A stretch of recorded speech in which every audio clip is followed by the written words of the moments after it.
नमस्कार, आप सभी का एक और वीडियो में बहुत बहुत स्वागत करता हूं। आज के इस वीडियो का टॉपिक बहुत ही इंटरेस्टिंग होने वाला है। हम बात करने वाले हैं मध्य प्रदेश में चल रही है एक योजना जिसका नाम है मुख्यमंत्री उद्यम क्रांति योजना। इसी के बारे में आज आपको मैं पूरी जानकारी प्राप्त होगी। इस योजना में क्या होगा, इसका उद्देश्य, आवेदन कौन कर सकता है और आपकी पात्रता। तो चलिए दोस्तों, इस वीडियो को स्टार्ट करने से पहले हमारे यूट्यूब चैनल को सब्सक्राइब कर लेना, इस वीडियो को लाइक कर देना और यदि कोई क्वेश्चन उठ रहा हो तो हमारे कमेंट बॉक्स में कमेंट भी कर सकते हैं। साथ ही इंस्टाग्राम पर भी हमको फॉलो करना मत भूलना। तो सबसे पहले आपको क्या करना पड़ेगा, आपको मुख्यमंत्री उद्यम क्रांति योजना की एक ऑफिशियल वेबसाइट पर आ जाना होगा जिसका नाम है samasta.mponline.gov.in। दोस्तों, ये वेबसाइट की लिंक मैं अपने वीडियो के डिस्क्रिप्शन बॉक्स में डाल दूंगा। वहाँ पर आप क्लिक करते ही डायरेक्ट इस वेबसाइट पर आ जाओगे। क्लिक करते ही आपको इस प्रकार का इंटरफेस आएगा। यहाँ पर आपको नीचे आ जाना है। आपको यहाँ पर मुख्य पृष्ठ दिखाई दे तो आपको यहाँ पर योजनाएं देखिए वाले इस बटन पर क्लिक करना है। तो आपको इस पेज पर आ जाओगे। इस पेज पर आने के बाद आपको सबसे पहले यहाँ पर नीचे स्क्रॉल कर लेना है। जैसे यहाँ पर स्क्रॉल कर लोगे ना तो यहाँ पर आपको कुछ इस प्रकार का यहाँ पर इंटरफेस आ जाएगा। सबसे पहले दोस्तों आपको यहाँ पे दिखाई दे रहा होगा विभाग का नाम। विभाग का नाम है सूक्ष्म लघु और मध्यम उद्यम विभाग। दोस्तों, ये योजना मुख्यमंत्री उद्यम क्रांति योजना इसी विभाग के द्वारा चलाई जा रही है एक योजना है।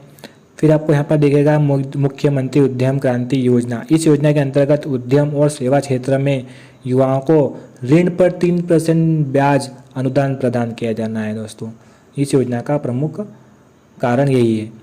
फिर आपको यहाँ पर दिखाई दे रहा होगा इस योजना का उद्देश्य। इस योजना का उद्देश्य आपको यहाँ पर जैसे दिखाई दे रहा है, यहाँ पर लिखा हुआ है स्वरोजगार के लिए प्रदेश के नागरिकों को प्रोत्साहन करना। मतलब यदि आप कोई स्वरोजगार चालू करना चाहते हो तो आपको इस योजना के माध्यम से आपको प्रोत्साहन मिलेगा। फिर मैंने आपको जैसा कि बोला था, यहाँ पर इस योजना में आप आवेदन करते हो तब इसकी पात्रता क्या पड़ेगी। तो पात्रता के लिए मैं आपको यहाँ पर सिंपली पॉइंट्स में आपको बताता हूँ। सबसे पहला पॉइंट जैसे कि यहाँ पर लिखा हुआ है, आवेदक की आयु 18 से 45 वर्ष के बीच में होनी चाहिए। फिर आवेदनकर्ता की न्यूनतम शैक्षणिक योग्यता 8वीं होनी चाहिए, 8वीं कक्षा पास होना चाहिए न्यूनतम। और फिर उसके बाद कितनी भी पढ़ा लिखा हो आवेदन कर सकता है इसमें। फिर आप यहाँ तीसरा पॉइंट लिखा हुआ है, मैं आपको सरल भाषा में समझा दूँ कि आपकी वार्षिक आय 12 लाख या 12 लाख से कम भी होनी चाहिए दोस्तों। फिर यहाँ पर चौथा पॉइंट लिखा हुआ है कि यदि दोस्तों आप इनकम टैक्स भरते हो तो आवेदक द्वारा पिछले 3 वर्ष की आय कर विवरण आवेदक के साथ जमा करनी पड़ेगी। मतलब आपका जो 3 साल की जो आय है उसका विवरण आपको आवेदन जब जमा करोगे उसके साथ में आपको जमा करना पड़ेगा।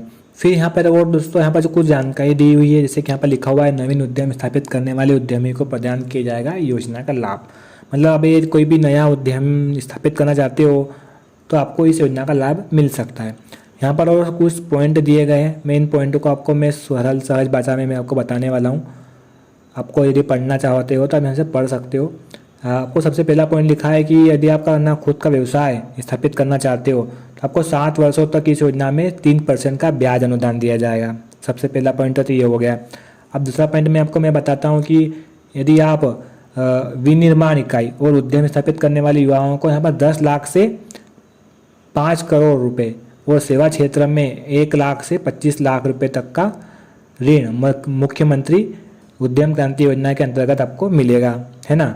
फिर यहाँ पर और लिखा हुआ है, मतलब इस योजना का लाभ सिर्फ उन्हीं को दिया जाएगा जो मध्य प्रदेश के निवासी है और अपना नया उद्यम स्थापित करना चाहते हैं। दोस्तों, इस योजना का प्रावधान सभी वर्गों के लिए समान है। ST SC OBC तीनों के लिए सब यही क्राइटेरिया बनाया गया है। और दोस्तों, ये जो योजना है मतलब आपने किसी और बैंक से लोन लिया है, मतलब यदि आपने और किसी बैंक से लोन लिया है और यदि आप इसमें डिफॉल्टर बन गए हो तो आपको इस योजना का लाभ नहीं मिलेगा, है ना।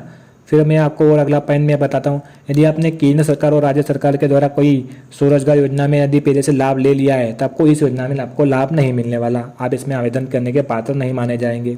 यदि आपको इस योजना के अंतर्गत लाभ मिलता है और यदि आप NP में चले जाते हो, मतलब आप बहुत दिनों तक अपने लोन का रीपेमेंट नहीं करते हो, तो उस अवधि में उस स्थिति में आपको ब्याज का अनुदान नहीं मिलेगा, है ना। जैसे ही दोस्तों आप इस योजना में पात्र हो जाते हो और आपका जो लोन है वो स्वीकृत हो जाता है तो आपका जो ब्याज अनुदान है वो आपको प्रति वर्ष दिया जाएगा। मतलब प्रति वर्ष ही आपको इस ब्याज अनुदान जो 3% का है वो अनुदान दिया जाएगा। और यहाँ पर एक पॉइंट लिखा है, जैसे कि यहाँ पर गारंटी फीस प्रचलन दर से अधिकतम 7 वर्षों तक मोटोरियम अवधि सहित दी जाएगी। और इस योजना का कार्यान्वयन सूक्ष्म और लघु और मध्यम उद्यम विभाग के द्वारा किया जाएगा। जैसा कि मैंने आपको बताया, इस विभाग का नाम है सूक्ष्म लघु और मध्यम उद्यम विभाग के द्वारा इस योजना को चलाया जाता है। इस प्रकार मैंने आपको बताया कि उस प्रकार आप मुख्यमंत्री उद्यम क्रांति योजना का लाभ ले सकते हो। आपका आवेदन करना है तो आपका आवेदन कहाँ से करोगे? सबसे पहले आपको क्या करना पड़ेगा, यहाँ पर मुख्य पृष्ठ पर आ जाना होगा। मुख्य पृष्ठ पर आने के बाद आपको यहाँ पर दिखाई दे रहा है आवेदन करें। यहाँ पर इस बटन पर क्लिक कर आप आवेदन कर सकते हो। अपनी पूरी जानकारी, नाम, पता जो भी आपको ये मांगता है वो आप दे सकते हो। आवेदन करने के बाद आप यहाँ पर आवेदन की स्थिति यहाँ पर चेक कर सकते हो कि हमारा आवेदन का क्या हुआ। यदि आपको यहाँ पर कोई तकनीकी समस्या आ रही है तो आप यहाँ पर शिकायत है तो यहाँ पर एक लिंक दी गई है, आप इस पर शिकायत भी दर्ज करवा सकते हो। इस प्रकार आप मुख्यमंत्री उद्यम क्रांति योजना का लाभ ले सकते हो। इसकी मैंने पूरी डिटेल्स आपको इस वीडियो में दी। यदि आपको ये वीडियो पसंद आया तो प्लीज़ हमारे इस यूट्यूब चैनल को सब्सक्राइब कर देना, हमारे इस वीडियो को लाइक कर देना और कमेंट बॉक्स में कमेंट भी कर सकते हो। और हमारे इंस्टाग्राम हैंडल को यहाँ पर बटन पर क्लिक कर फॉलो भी कर सकते हो। और आपको डिस्क्रिप्शन में लिंक भी मिल जाएगी इंस्टाग्राम की, फॉलो कर लेना। तो मिलते हैं नेक्स्ट वीडियो में।